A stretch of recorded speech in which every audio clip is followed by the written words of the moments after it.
আমানতকারীদের টাকা ফেরতে নয়া প্রস্তাব। 1 বছরে রোজভ্যালির 21টি হোটেল সহ সম্পত্তি বিক্রি, এমনটাই রাজ্যের তরফ থেকে জানানো হয়েছে। সম্পত্তি বিক্রি করে টাকা ফেরতের প্রস্তাব রাজ্যের। হাইকোর্টের রিপোর্ট দিয়ে প্রস্তাব মুখ্য সচিবের। আদালতের নজরদারিতে টাকা ফেরতের প্রক্রিয়ার প্রস্তাব দেওয়া হয়েছে রাজ্যের তরফ থেকে।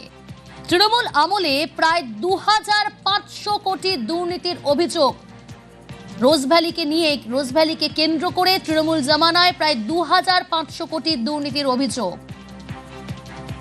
অর্ণব রয়েছে, আরো বিস্তারিত জানবো। অর্ণব, দেখো, সারদা নারদা পাশাপাশি রোজভ্যালি, এই রোজভ্যালির যে অ্যামাউন্ট, সেই অর্থ প্রাথমিকভাবে ইডির রিপোর্ট থেকে জানা গেছিল প্রায় 2500 কোটি টাকার আত্মসাৎ হয়েছে।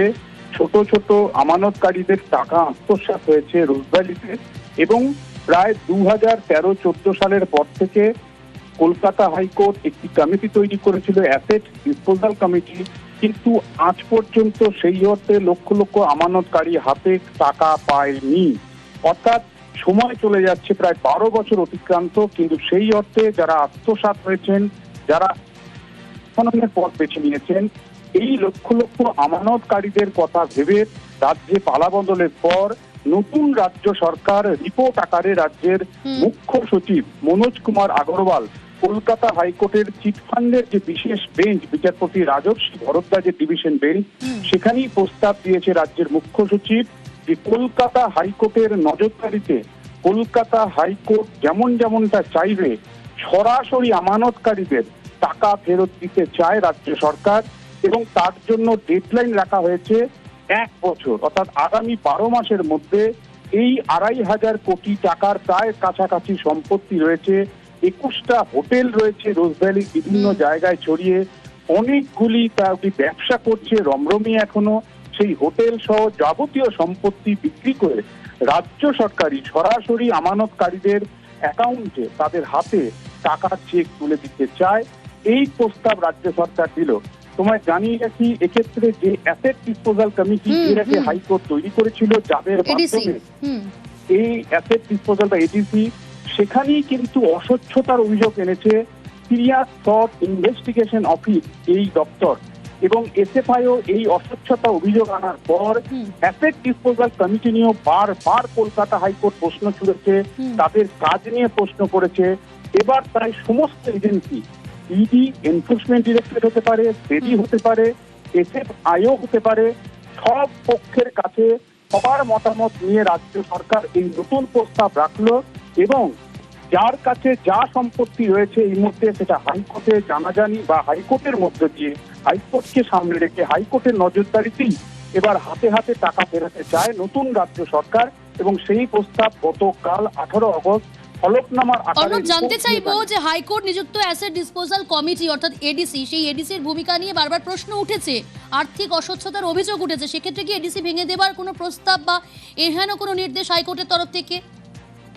দেখো, অ্যাসেট ডিসপোজাল কমিটির মাধ্যমে রোজভ্যালির টাকা ফেরতের হাইকোর্টের নির্দেশ ছিল। এই অ্যাসেট ডিসপোজাল কমিটির কোনো ফাংশন থাকছে না। রাজ্য যে প্রস্তাব রাজ্যের মুখ্য সচিব দিয়েছেন, সেখানে কলকাতা হাইকোর্ট মনিটরিং করবে এবং রাজ্য সরকার সরাসরি যারা প্রতারিত হয়েছেন লক্ষ লক্ষ আমানতকারী, তাদের রোজভ্যালির প্রতারিত অংশের যে টাকা ফেরত দিতে চায়। কাজে অ্যাসেট ডিসপোজাল কমিটিও ভেঙে দিতে চাইছে রাজ্য এই নতুন প্রস্তাব অনুযায়ী। অর্থাৎ কলকাতা হাইকোর্ট নির্দেশ দেবে এবং সেই নির্দেশ ফলো করে আগামী 1 বছরের মধ্যে এই 2500 কোটি টাকার যে দুর্নীতি, সেই সমস্ত সম্পত্তি বিক্রি করে আমানতকারীদের ফেরত দিতে চায় নতুন বিজেপি রাজ্য সরকার। এবং সেই মর্মেই প্রস্তাব দিয়েছেন খোদ মুখ্য সচিব মনোজ কুমার আগরওয়াল। বেশ অর্ণব।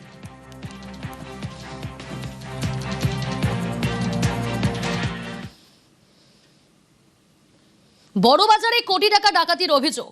বড়বাজারে কটন স্ট্রিটে ডাকাতি করে চম্পট, আগ্নেয়াস্ত্র দেখিয়ে প্রায় 1 কোটি টাকা লুটের অভিযোগ। আর কি অভিযোগ জানবো, অভিজিৎ রয়েছে আমার সঙ্গে টেলিফোন লাইনে। অভিজিৎ, আজ সন্ধ্যায় 119 নম্বর কটন স্ট্রিট পোস্তা এলাকায়, বড়বাজার পোস্তা এলাকায় 119 নম্বর কটন স্ট্রিট, সেখানে একটি ব্যবসায়িক প্রতিষ্ঠান, যেটুকু জানা যাচ্ছে প্রাথমিকভাবে যে কাপড়ের গদি ছিল ওটা, এবং সেখানে 3 জন যুবক তারা মুখ ঢেকে আসে, হেলমেট পরা অবস্থায় আসে এবং মোটর বাইকে করে এসে পিস্তল ঠেকিয়ে সেখান থেকে প্রায় 1 কোটি টাকা লুট করেছে বলে অভিযোগ উঠেছে। সেখানে কোনো সিসি ক্যামেরা ছিল? তাদেরকে চিহ্নিত করা সম্ভব হয়েছে এখনো পর্যন্ত যে 3 দুষ্কৃতী এসেছিল, টাকা লুট করে বাইকে করে চম্পট দিল? কোন রকম চিহ্নিত করা গিয়েছে?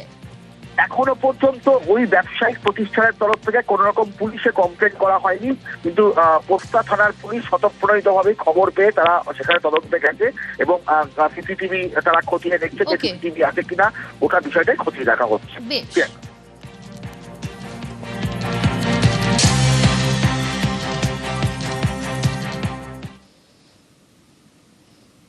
সেবাশ্রয় তদন্তে 3 চিকিৎসককে এবার তলব। 3 চিকিৎসককে বিষ্ণুপুর থানায় ডেকে জিজ্ঞাসাবাদ। হাজিরায় আমিনুল ইসলাম, অভিক ঘোষ ও অনির্বাণ দলুই।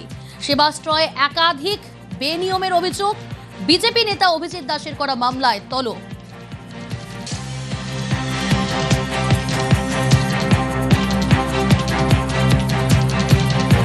আমি ক্যাম্প করি, ওই 2-1টা নাম চেয়েছিল যে ডাক্তার শট আছে, কিছু দিতে পারবে?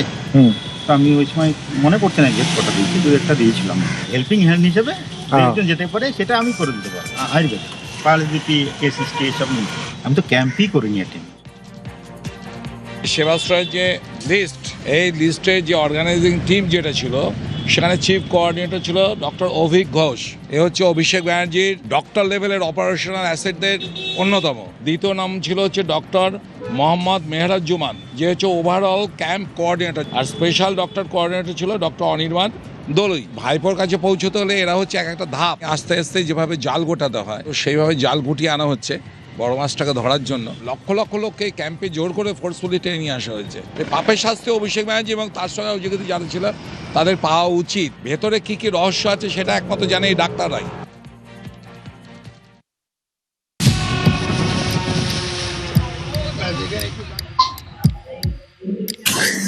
শিল্প শহর হলদিয়ার এই যে ছবিটা গত কয়েকদিন ধরেই কিন্তু রয়েছে। আবহাওয়া দপ্তরের সতর্কতা আগেই ছিল, তারপর সারা রাত টানা বৃষ্টি, যার ফলে জলমগ্ন হয়ে পড়ল আসানসোলের একাধিক এলাকা। সব জায়গা আমরা যাएंगे আর এক এক লোক को लेके आएंगे। পেছন দিকে ডুলুং নদী রয়েছে। এই ডুলুং নদীর যে ভয়াবহ রূপ, জলস্তর সকাল থেকে আরো বাড়ছে।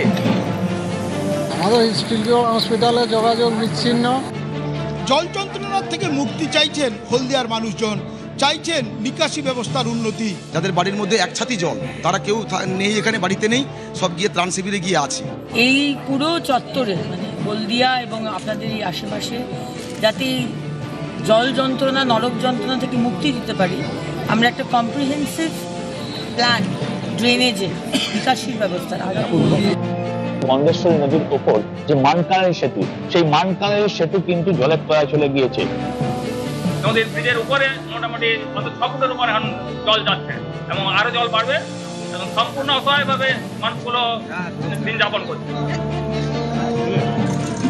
এইভাবেই দেখতে পাচ্ছেন যে রাস্তার যে জল, সেই জলের মধ্যেই এতগুলো পরিবার তারা তাদের দিন যাপন করছেন। আমি দরজা খুলতে পারি না, জলের ঝোঁকের জন্য, সাপের জন্য অসুবিধা, খুব অসুবিধা, প্রচন্ড অসুবিধা।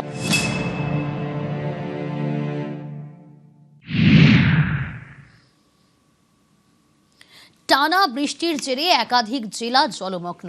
আগামীকাল প্লাবিত এলাকা পরিদর্শনে মুখ্যমন্ত্রী শুভেন্দু অধিকারী। সবংয়ের ক্ষতিগ্রস্ত এলাকার পর্যালোচনা। টানা বৃষ্টিতে বাড়ছে নদীর জল, প্লাবিত এলাকা। ক্ষয়ক্ষতি নিয়ে পর্যালোচনা বৈঠক করবেন মুখ্যমন্ত্রী। হেলিকপ্টারে যাওয়ার পথে প্লাবন এলাকা পরিদর্শন করবেন।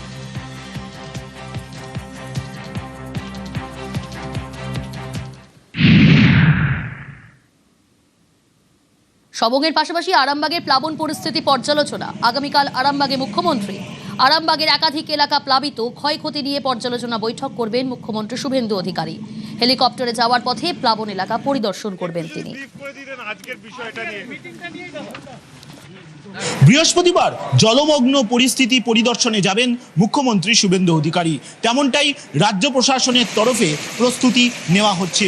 মূলত একাধিক জলাধার থেকে জল ছাড়া হচ্ছে, সেই কারণেই পশ্চিম মেদিনীপুরের সবং পাশাপাশি হুগলির আরামবাগ এই এলাকার একাধিক অঞ্চল জলমগ্ন হতে শুরু করেছে।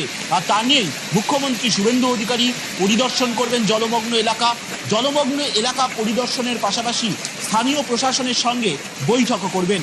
যেভাবে জলাধারগুলি থেকে জল ছাড়া হচ্ছে তার দরুন এই এলাকাগুলি নিচু এলাকা প্লাবিত হওয়ার সম্ভাবনা তৈরি হয়েছে। ইতিমধ্যেই পূর্ব মেদিনীপুরের হলদিয়া, পটাশপুরের একাধিক এলাকা জলমগ্ন হয়েছে। তা নিয়ে মঙ্গলবারই প্রশাসনিক বৈঠক করেছেন মুখ্যমন্ত্রী শুভেন্দু অধিকারী হলদিয়ায় গিয়ে।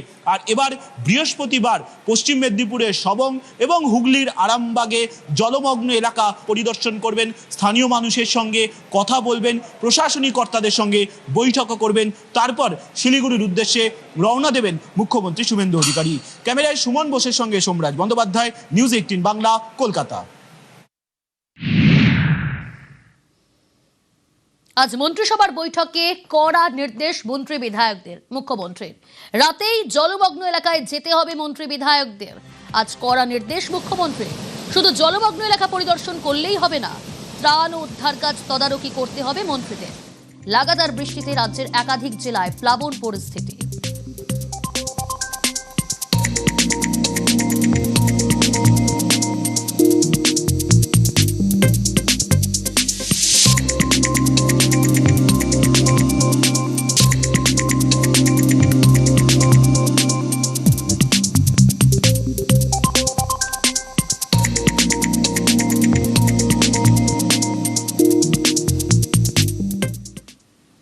মুখ্যমন্ত্রীর নির্দেশ, দুর্গত এলাকায় বিজেপি বিধায়করা।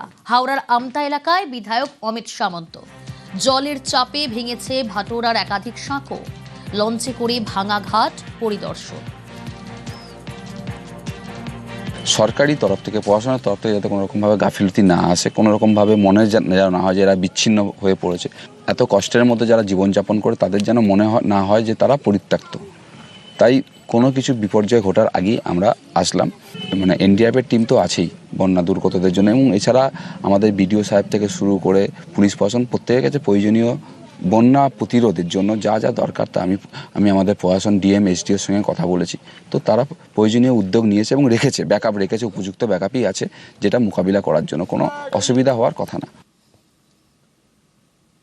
কয়েকদিন ধরে নাগারে বৃষ্টি, জলমগ্ন হলদিয়া শিল্পাঞ্চলের বিস্তীর্ণ এলাকা। মুখ্যমন্ত্রীর নির্দেশের পর প্রশাসনিক তৎপরতা, পাম্প চালিয়ে বের করা হচ্ছে জল।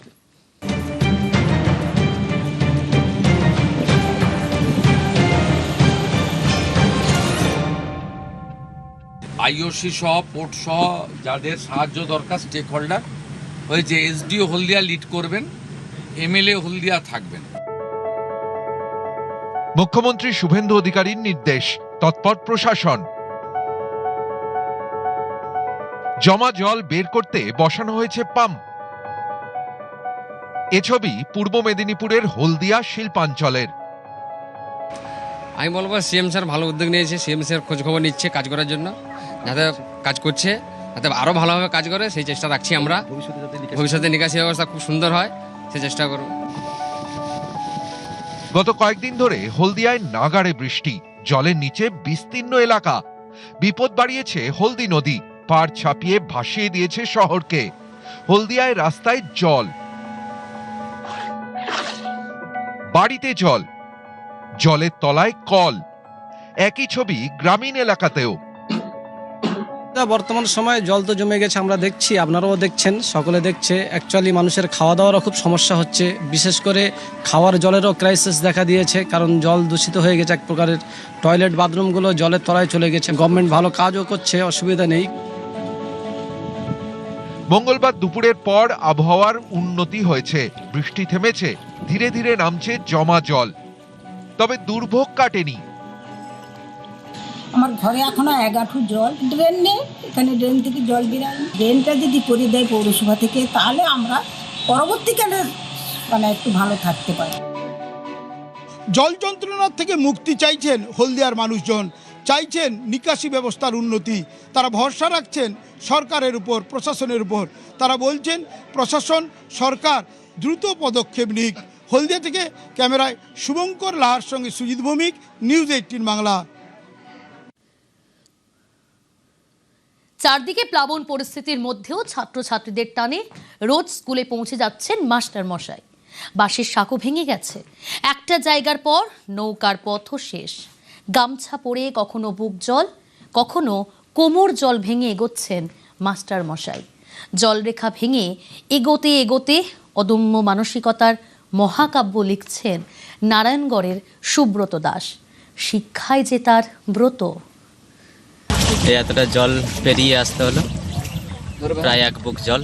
আমি মাধবচক প্রাথমিক বিদ্যালয়ে যাব, শিক্ষকতা করি। শিক্ষক মানুষ গড়ার কারিগর। এত বড় গুরুদায়িত্ব যার কাঁধে, তার দায়িত্ববোধও দুর্দমনীয়। প্লাবনের জল ঢেলেই স্কুলে চললেন মাস্টার মশাই। দুর্যোগ যতই চোখ রাঙাক, জলস্তর যতই বাড়ুক, ছাত্রছাত্রীদের জন্য স্কুলে তাকে পৌঁছতেই হবে।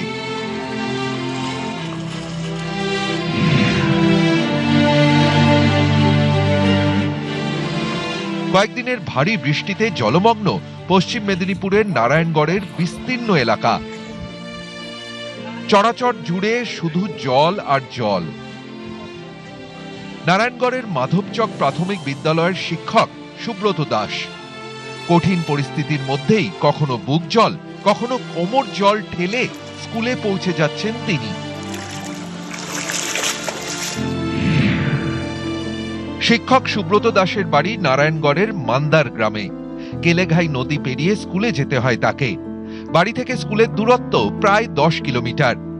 জলের তোড়ে বাঁশের সাঁকো ভেসে যাওয়ায় সাইকেলে যাতায়াত বন্ধ।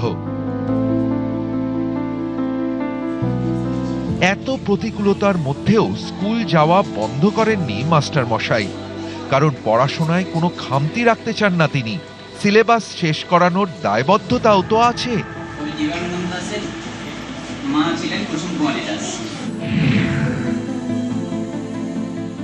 বাচ্চাদের পড়াশোনার তো প্রয়োজন রয়েছে, জল পেরিয়ে ঠিক টাইমে পৌঁছতে হবে, তাই অনেক আগে থেকেই বেরোতে হয়। কেলেঘাই নদীর এপারে যে বিস্তীর্ণ 1 কিলোমিটার মতো রাস্তা, মোরাম রাস্তা, সেটা প্রায়শই বর্ষাকালে জলে ডুবে থাকে, আর সেটাতে পারাপারের জন্য সেরকম নৌকোর ব্যবস্থা থাকে না। সেই জন্য ব্যাগে জামাকাপড় নিয়ে গামছা পরেই পেরিয়ে এসে এদিকে আবার ড্রেস চেঞ্জ করে বিদ্যালয়ে আসি, যাতে ছাত্রছাত্রীদের পড়াশোনার কোনো ব্যাঘাত না ঘটে। হেঁটে জলের স্রোত ঠেলতে ঠেলতে স্কুলে পৌঁছানো চারটিখানি কথা নয়। জামা প্যান্ট ব্যাগে ভরে নিয়ে গামছা আর গেঞ্জি পরেই জল পেরোচ্ছেন শিক্ষক। ডাঙায় উঠে পোশাক বদলে পৌঁছে যাচ্ছেন স্কুলে।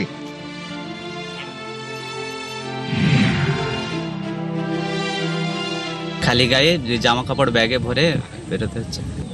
এখন 1 বুক জলে কিছুটা, আর কিছুটা 1 কোমর জলে। প্রত্যেকদিনই এই গামছা পরেই আসতে হয়। কল অফ ডিউটি বা কর্তব্য পালনের তাগিদ কথাটা আমরা প্রায়ই শুনি। এই কথার ব্যাপ্তি যে কত বড় তার উজ্জ্বল উদাহরণ নারায়ণগড়ের এই মাস্টার মশাই। শিক্ষাই ব্রত শিক্ষক সুব্রতর। তাদের যে নিয়মিতভাবে পড়াশোনার যে তাগিদ থাকে, সেটাকে ধরে রাখার জন্যই আমি ছুটি নেওয়াটা ঠিক পছন্দ করি না। এখন সেন্সাসের কাজ চলছে, সকাল থেকে সেন্সাসের কাজ করেই কিন্তু স্কুলটা নিয়মিত করার জন্যই তারপরেই বেরিয়ে এসেছি। প্রত্যয় অদম্য, দায়বদ্ধ, প্রতিকূল পরিস্থিতিতেও কর্তব্যে অবিচল। শিক্ষক সুব্রত দাসকে আমাদের কুর্নিশ। নারায়ণগড় থেকে শঙ্কর রায়, নিউজ 18 বাংলা।